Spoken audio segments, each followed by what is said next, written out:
8, yellow, when I'm thirsty. How much water do we actually have to drink? Well, let's have a discussion about that. I'm Coach Chuck. I'm a cycling coach. I'm a personal trainer. But what I'm not a nutritionist. I'm not a doctor. This is educational. This isn't medical guidance. I get the questions all the time of how much should my athletes drink. So let's have a really quick discussion about that, and I'll tell you my strategy of what I do to maintain my personal hydration. How much water do we actually need to take in? I mean, our body is, a high percentage of our body is actually water. I mean, a newborn comes out and it's like 78% water. By the time you get my age, 52, you've dropped down in the upper 60s percentage water.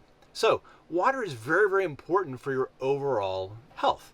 And as an endurance athlete, I spend a couple hours a day either in the gym or doing some type of cardiovascular activity, or I'm on the bike or something like that. So my water intake is going to be a little higher than yours, but let's talk about the trends. Let's talk about what's actually out there in the sciences. One of the first things most of my athletes talk about is they follow the myth of 8. That 8 glasses of water, or 8-ounce glasses of water, is what is appropriate for the body. So where did that actually come from?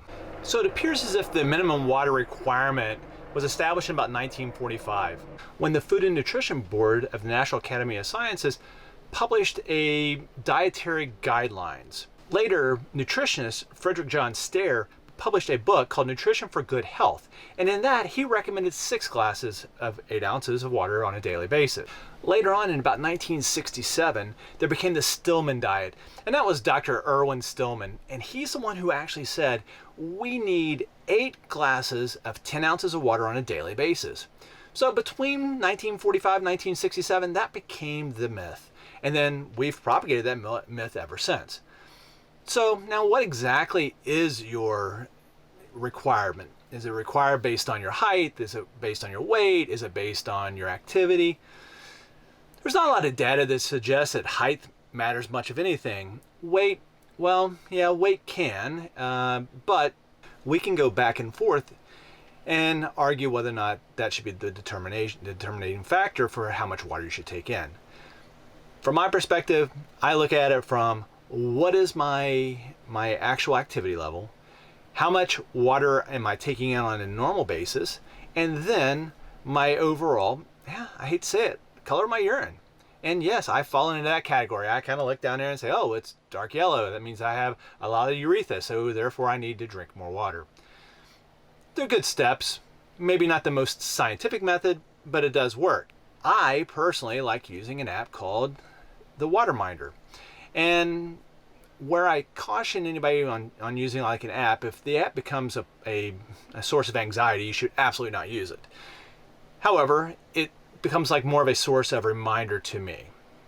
So the Waterminder app came out in 2013, and I think in 2015 it was considered like one of the top fitness apps, and so it's been around for a little while. It's pretty simple. You just go in, put in your height and weight, and then you can set a reminder and a goal, and it will tell you how often you need to drink, and it'll kind of track it. Now, what I find interesting and nice about the app is it's not just water.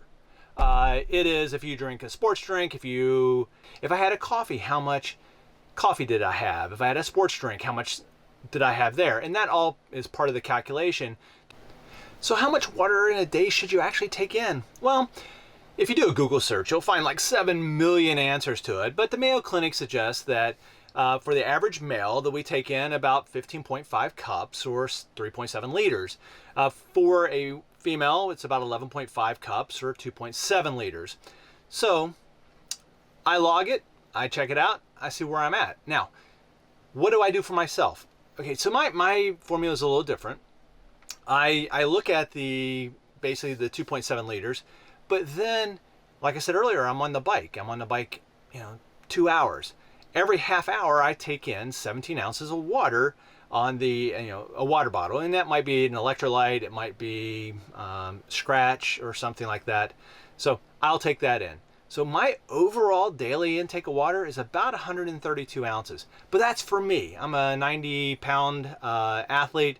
Your numbers will be different. Figure out the best calculation for you. If you have any questions, drop them down in the comments.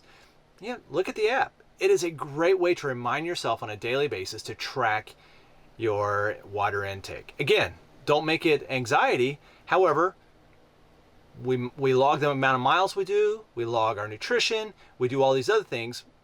Logging our water is the next best step.